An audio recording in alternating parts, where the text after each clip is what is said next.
일본의 우리에 대한 조치는 경제적 측면으로 접근하면 설득력이 약합니다. 또한 최근에는 국내외적으로 일본의 우호적이지 않은 환경이 조성되고 있기도 합니다.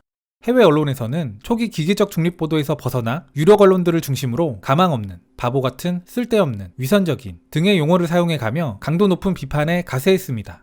이는 일본 내에서도 마찬가지인데요. 비록 정치적 해석은 자제하는 분위기지만 경제적 측면에서만큼은 강한 비판들이 나옵니다. 안타깝게도 대부분의 TV 매체들은 일본 정부의 입장을 대변하기는 합니다만 신문은 산케이와 요미우리 같은 극우 또는 우익적 신문을 제외하고는 비판적 논조를 강하게 보입니다. 특히 보수 경제지로서의 포지션을 갖고 있는 일본 경제신문 역시 경제적 관점에서 정부의 조치를 강도 높게 비판하고 있습니다. 참고로 일본 경제신문은 일본 주가지수인 니케이 지수를 직접 산출하는 영향력이 큰 경제 권위지입니다. 과연 일본 정부가 이런 경제적 파장을 예상하지 못했을까? 한편으로는 찜찜한 면이 있습니다. 따라서 이번 일본의 조치는 물론 경제적 측면에서도 그 함의를 찾고 대비해야겠지만 정치 외교적, 세계 전략적 측면도 유심히 봐야 하는 게 아닐까? 개인적으로는 그렇게 생각합니다.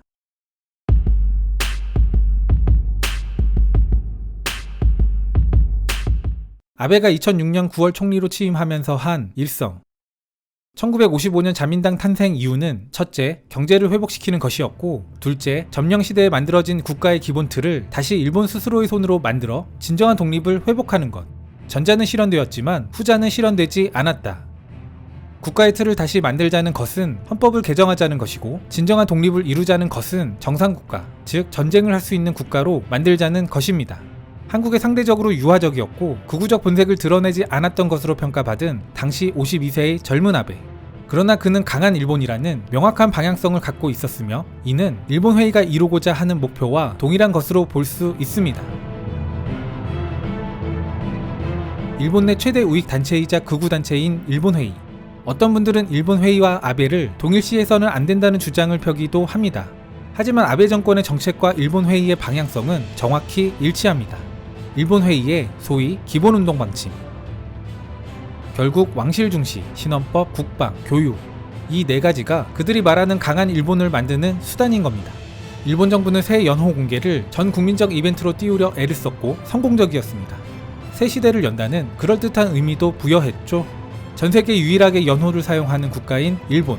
그런데 일본의 연호는 군국주의 색채가 짙어 미국에 의해 금지됐었습니다. 그러던 것이 1979년 부활했으며 이것의 뒤에는 일본 회의의 전신이 있습니다. 연호는 그들이 말하는 왕실 중시의 상징이기도 하며 동시에 일본 우익에게는 제국주의 향수를 불러일으키는 소재이기도 한 겁니다.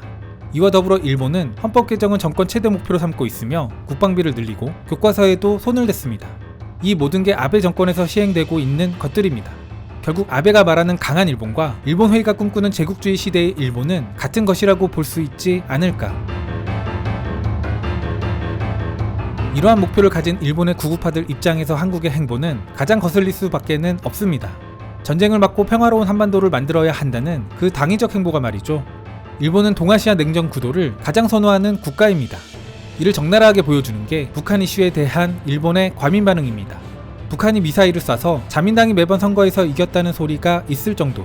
북한의 위협과 한반도 위기로는 소위 강한 일본을 만드는데 아주 좋은 땔감이 되는 것. 그런데 남북 간 평화가 정착되고 관계가 정상화된다면 헌법 개정의 동력은 떨어지고 군대를 증강하자는 주장도 힘을 잃을 가능성이 커지는 겁니다.